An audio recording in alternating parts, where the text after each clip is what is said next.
আসসালামু আলাইকুম প্রিয় দর্শক, আবার আপনাদের সামনে হাজির হয়েছি নতুন একটা ডিজাইন নিয়ে। চাপাবাস ডমডম হিট ডিজাইন, জলপাই কালারের ভিতরে খুবই সুন্দর একটা ডিজাইন।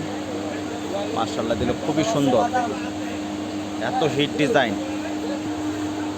কল্পনা করতে পারবেন না। যাদের লাগবে আমাদের মেসেজে যোগাযোগ করবেন বা ইনবক্স করবেন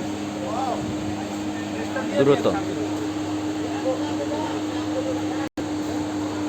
আপনারা শুনেছিলেন কমলা এখন টেনে, গোলাপি না এখন কমলা টেনে। খুবই হিট ডিজাইন, খুবই সুন্দর একটা ডিজাইন। মাশাআল্লাহ দিলে খুব সুন্দর।